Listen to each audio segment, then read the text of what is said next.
Bonjour, bonsoir, chers amis. Nous vous disons merci de votre fidélité à cette chaîne Le Congo est à nous.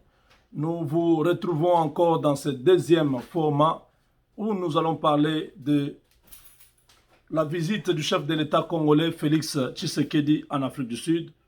Il est depuis quelques instants en Afrique du Sud.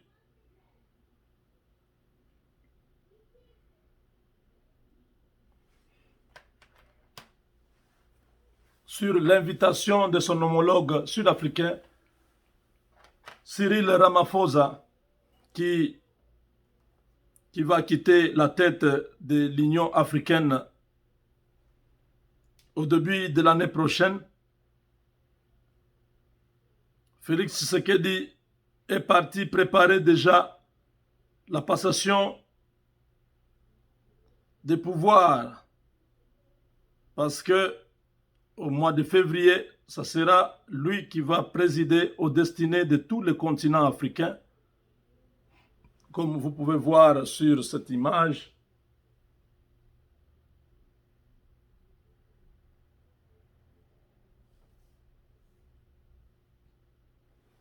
les deux présidents devront travailler sur plusieurs questions.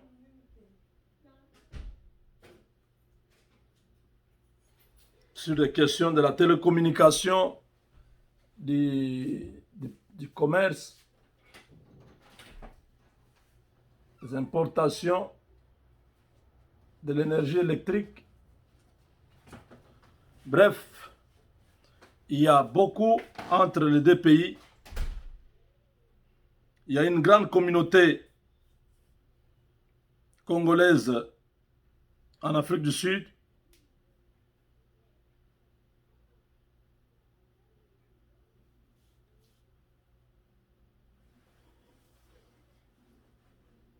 Nous avons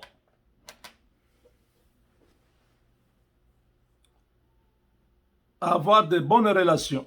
C'est vrai que avant que le président Félix ne quitte Kinshasa, il y a eu beaucoup de soucis sur le plan sécuritaire.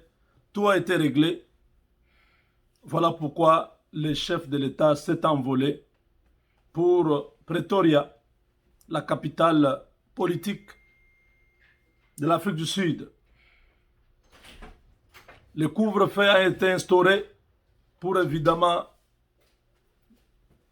avoir le contrôle de la capitale, ne pas permettre aux intrus de pouvoir semer le chaos, la désolation dans la capitale.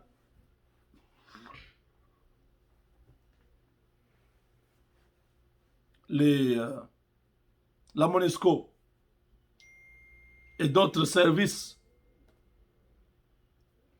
secrets qui sont dans la ville capitale de la RDC, Kinshasa, ont pris le contrôle de tous les coins stratégiques pour stabiliser la question sécuritaire. Il faut que la population puisse passer ces événements de la fin de l'année dans la quiétude, que ces festivités de Noël et de bonne année se passent calmement, qu'il n'y ait pas le chaos qui a été annoncé par cette Kabylie en perte de vitesse. Beaucoup croyaient que Kabila allait frapper. Et pourquoi les choses ont changé? Pourquoi il n'y a pas eu même une seule balle qui a retenti? Ce n'est pas que Kabila n'avait pas de moyens.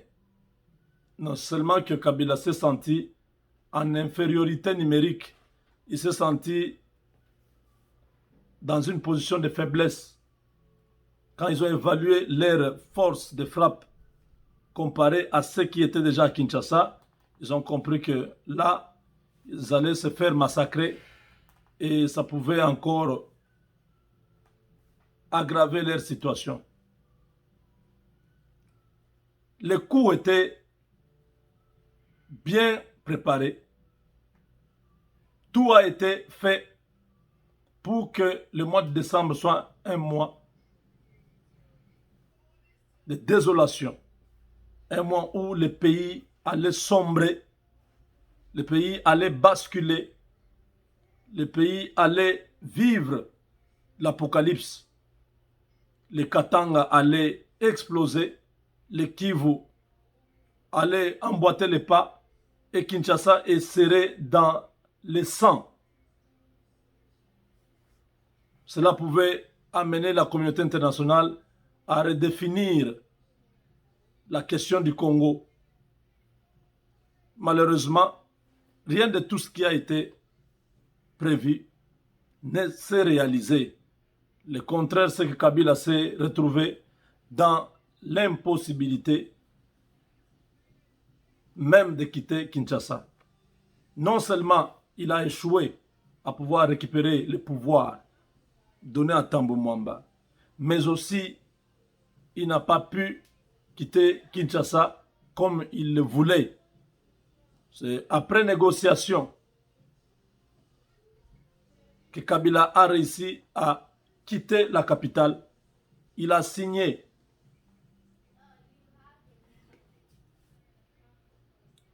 il s'est engagé, il a signé un accord avec le gouvernement congolais, bien évidemment sous la supervision des services d'intelligence du gouvernement américain.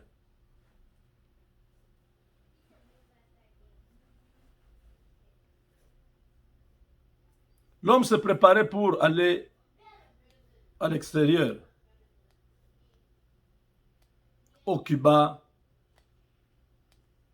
en Russie, en Corée du Nord, ou dans un pays où il sera à l'abri des poursuites judiciaires.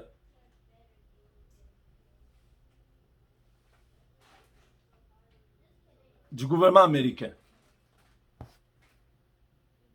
Tout cela n'a pas fonctionné parce que même les transporteurs qui devaient l'aider à quitter le pays a été interdit de pouvoir donner à Kabila ce moyen de transport. Le jet qui a amené Kabila au Katanga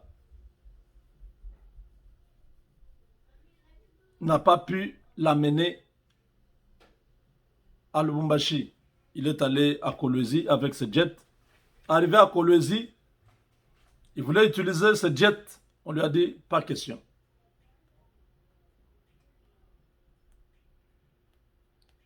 Kabila a quitté l'aéroport d'Ndjili à pied. Qu'est-ce que je dis? Il a pris son avion à l'aéroport d'Ndjili. Il est venu, il a marché. Ça, c'était une humiliation pour celui qui était tout puissant dans le pays, qui ne pouvait pas être contrôlé par qui que ce soit. Lui pouvait passer avec son cortège jusque sur le tarmac. Il entre dans l'avion. Mais là, il entre comme n'importe quel Congolais. Les gens qui croyaient qu'il était intouchable,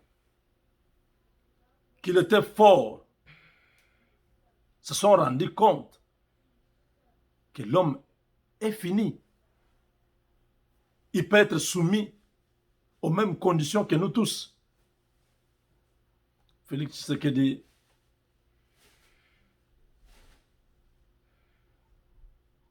c'est un héros.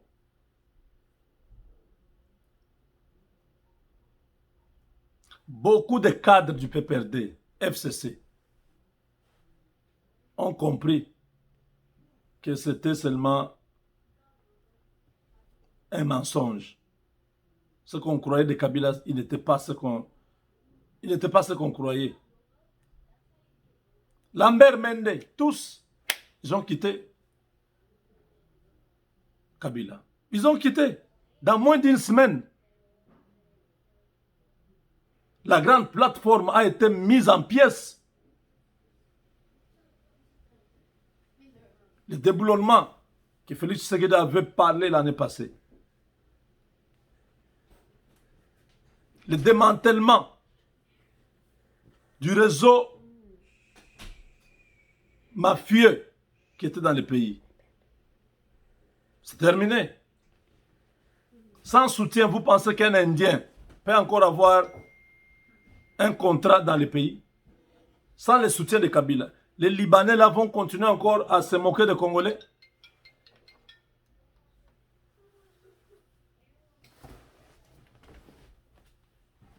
Sans la majorité de Kabila, est-ce que les Chinois peuvent encore avoir une place? L'affaire est terminée.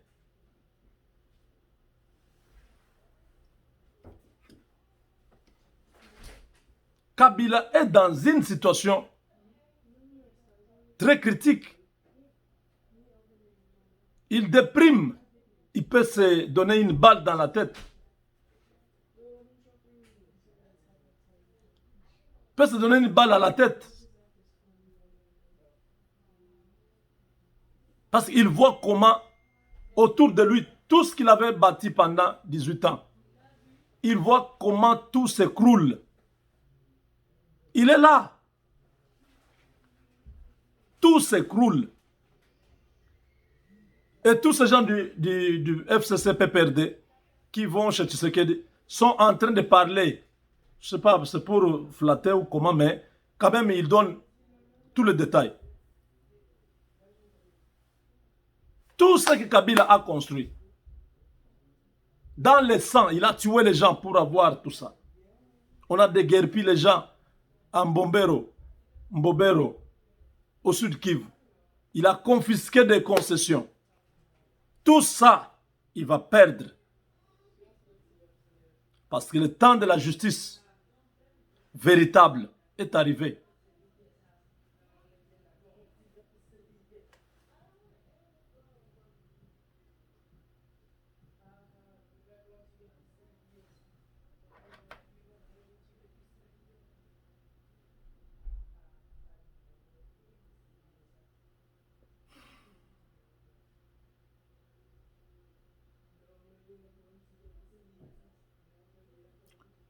Donc, en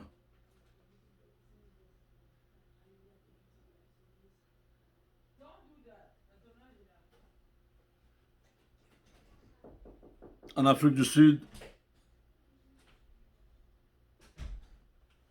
que les gens ne demandent pas trop, le président est allé préparer la passation du pouvoir à la présidence de l'Union africaine. Hein, dites, oh, il voyage. Oui, oui. C'est lui qui sera président l'année prochaine. Donc, il doit être déjà au parfum, il doit être mis au parfum du fonctionnement de cette présidence. Il doit avoir tous les attributs du pouvoir en tant que président de l'Union africaine.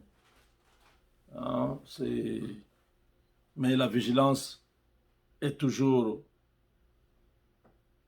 maximum sur l'étendue du territoire national. On doit démanteler ces réseaux de mercenaires, de rebelles qui sont à gauche, à droite, les forces armées de la RDC et celles venues de l'extérieur pour soutenir les chefs de l'État doivent continuer à travailler la main dans la main. La population surtout doit dénoncer, doit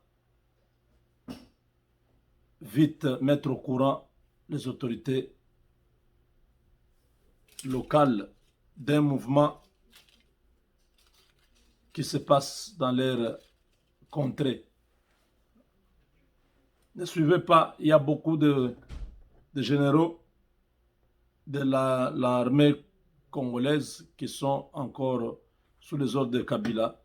Tous ces gens-là, ils vous disent non, il n'y a rien, la ville est calme, ces choses-là sont des gens qui inventent, ces gens-là ne sont pas des rebelles. Il ne faut pas suivre ça. On ne peut pas avoir beaucoup de gens inconnus dans la capitale et on considère que tout va bien. Rien ne va. Il faut coincer. Le couvre-feu peut rester encore pendant une semaine, jusqu'à peut-être avant la Noël. Et se rassurer qu'on a vraiment nettoyé la capitale toutes les nuits, partout dans les boîtes de nuit, partout dans les bars, dans les églises, il ne faut pas que les gens aillent se cacher dans les églises. Il faut que les contrôles soient partout, qu'il n'y ait pas une faille. Donc, je crois que nous sommes dans les bons et nous allons gagner cette bataille. Avec Dieu, nous vaincrons.